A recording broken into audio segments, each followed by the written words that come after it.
Hello, good evening. Happy Friday Eve. I'm Chief Meteorologist Melissa Frey here for Alaska's Weather Source, and we are going to talk about this storm. It is what I would consider one of the bigger first fall storms that we've seen, definitely bringing in a lot of rain for some, the first snow of this season, and also seeing some of the coldest air that we have seen so far this season as well. So we'll break it all down. If you happen to be watching on Facebook, hop in those comments. Let me know if you have any questions about the forecast. Hopefully we'll get those answered for you. Otherwise, thank you for tuning in, and we'll get to that forecast as we look at conditions here across the region. So first of all, again, just soggy conditions for us. You can see the rain on the camera lens. This is the view out at Lake Hood. 5:30 this morning. Temperatures were sitting in the low 50s, which is still pretty mild for that time of day. Clouds helping to keep up those temperatures a little bit, but look at those sort of sheets of rain coming and going. And I like this view on the lake surface because you can really see those winds changing and coming in here across the lake. And again, temperature was at 51 at 5:30 this morning, and now at 5:30 p.m., 12 hours later, 52 degrees. We have climbed a whole degree, just 1 degree here today. So cooler air settling in, and more is going to wrap around this storm as we head into tonight and tomorrow. So looking at that area of low pressure, again, that is the storm. It's the same one that's been with us all week, slowly making its way from the Aleutians and now pushing further east. Southeast, getting hit with heavy rain today as that front moved through. Fortunately, that heaviest rain has now pushed on to the east. You are transitioning to scattered showers there tonight, which will stick around. But we had some significant storm impacts for you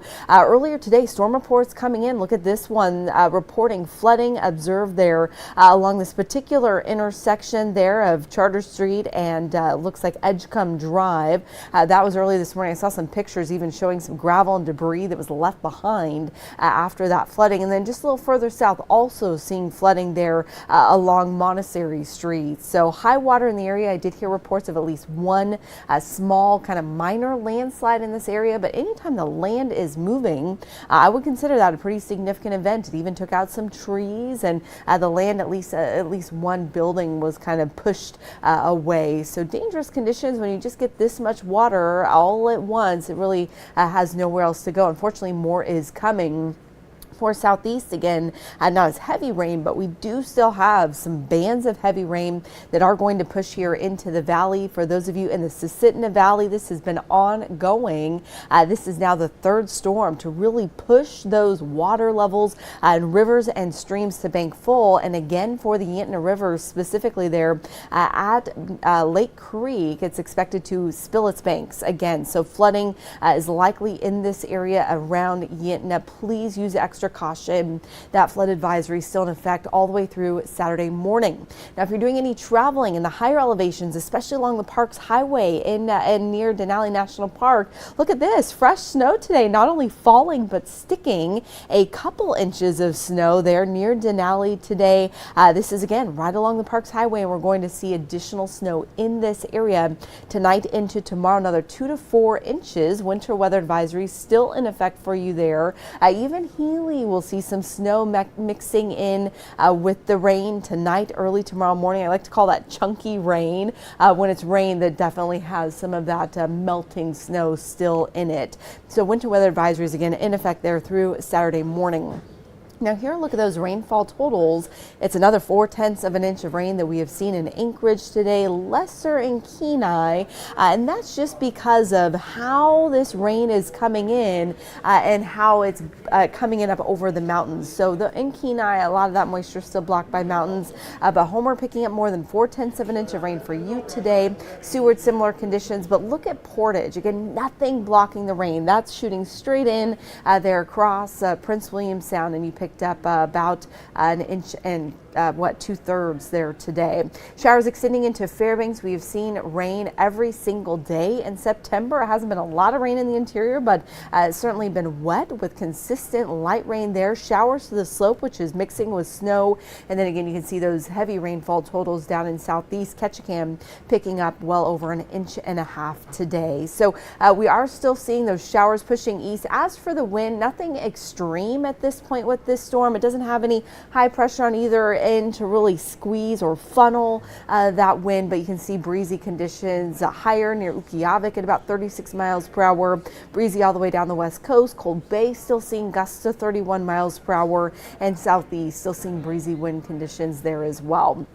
Okay, now we're looking ahead. On this map, purple is snow, pink is snow rain mix, and green and even yellow show you the rain. You can see the legend there at the top of the screen. So we're still seeing some snow showers there along the slope as you head into south central. I do expect heavier rain tonight into tomorrow morning. Showers are going to stick with us here most of Friday, even lingering into Saturday morning for Anchorage and the Valley. But those of you on the western side of the Kenai Peninsula, you're going to see drier conditions earlier in the day. So if you have Friday night plans tomorrow, Kenai, Homer, you will likely see a break, at least from that heavier rain. And eventually all of South Central will see that break once we get into mid-morning Saturday, holding on to those drier conditions as we head through the weekend, heading into Sunday, into Monday. That next storm system following a similar path, but it is further south, well out to sea. So most of that rain will stay offshore, and we'll hold on to dry conditions even as we head into early next week. So here's a closer look at those rainfall totals over the next 24 to 48 hours for South Central. Again, even as we head overnight tonight into early tomorrow morning, I do expect that rain intensity to pick up for Anchorage, for Wasilla. Whittier still seeing close to 2 inches of rain. I do think models are overdoing this a little bit, but the sentiment is there that we will see wet conditions continuing all the way through Saturday morning. Again, you can see the bullseye there right over Whittier. That's where we will continue to see some of the heaviest rain. Seward picking up quite a bit as well, but again, it continues all the way up the Susitna Valley, even Copper River Basin and Glen Allen picking up about 1/4 of an inch in that time. Looking at conditions further north to the interior, seeing close to an additional 1/10 of an inch of rain in Fairbanks. In Ukiyavik, I'll show you a closer look at that forecast here in just a few moments. More snow mixing in for you and Wainwright. Down the west coast, drier conditions, a few showers eventually moving into St. Paul and southeast. Look at those rainfall totals. Again, 0 for Ketchikan. Now, I would say a little drizzle still possible through the weekend, but only 1/10 of an inch in Seward. So that's a big change for you compared to what we have already seen. Checking on Facebook here. Hello to you, Terry, there in Fairbanks. Paul, good evening to you as well. Flossie, good evening. Glad to give you this weather report. Hello to you, Kathy, there in Teller. And Gamble, seeing Arnold tuning in here this evening.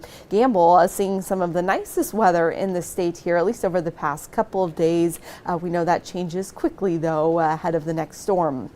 So overnight low, I want to show you these temperatures tonight. Again, below freezing in Ukiyavik and in Dead Horse tonight. Anaktuvik Pass dropping to the 20s tonight. It's normal for this time of year, but again, this is some of the first widespread, really cold air that we've seen so far this season. Anchorage only dropping to 42. Doesn't sound that cold compared to the slope, but again, some of the coldest air for Anchorage as well. A little warmer in Homer at 46 and just in the 50s as you head into southeast. Even Dillingham, though, dropping to that freezing mark. Hey, Debbie in Hooper Bay, good to hear from you, and seeing folks tuning in from all over the state. Now, for those of you tuning in from southeast, here is your forecast. Again, we will still see some scattered showers across the region, especially up north. That's where the heavier rain will be. Yakutat still wet and windy. Ketchikan, you should get some nice sun breaks tomorrow, not seeing much rain at all. High temperatures a little warmer too, back up to 65 in Ketchikan, 62 there in Juneau tomorrow.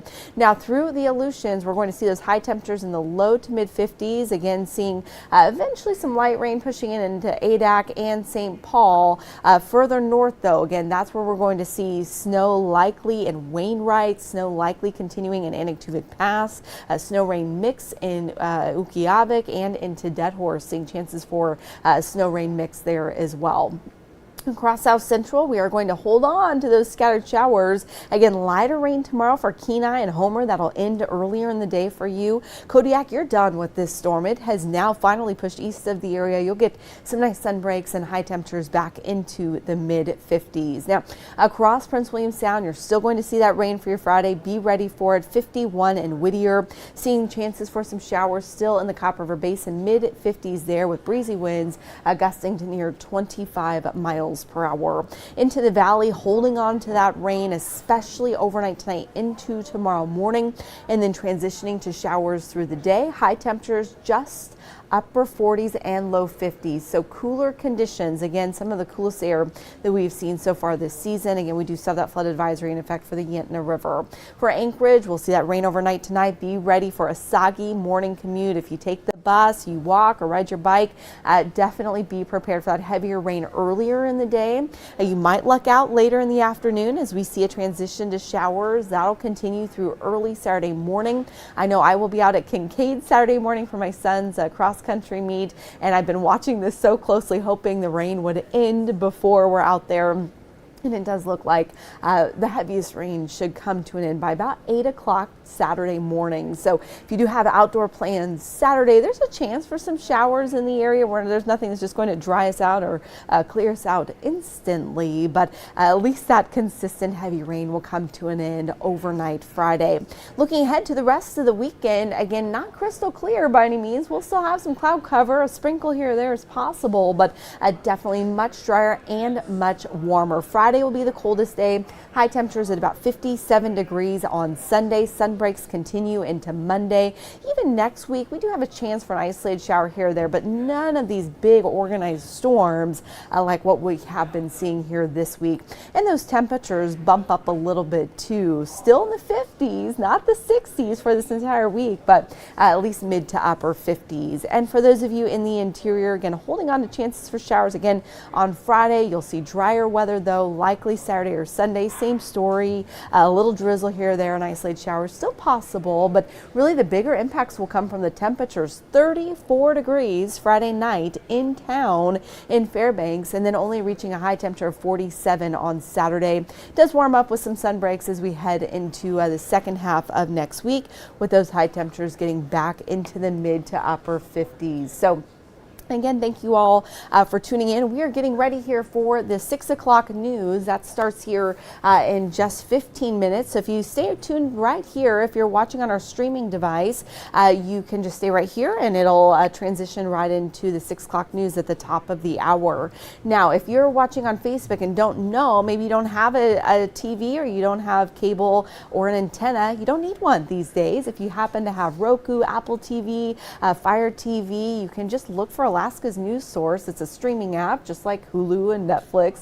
You can download it for free and you can get all of our live newscasts. So that's where we will be at 6 o'clock. You can also get it for free streaming live on alaskasnewssource.com, on our weather app, on our news app. Lots of places to get that information. News team, newsroom is buzzing. They have a lot of good information to share with you. Important information, again, coming up here at the top of the hour. If you don't have the weather app, I encourage you to download it. You can get that live radar available there so you can watch these bands move through and get the latest alerts as well. Otherwise, I'll leave you for now, and we'll see you here in just under 15 minutes right here on Alaska's News Source. Have a good evening.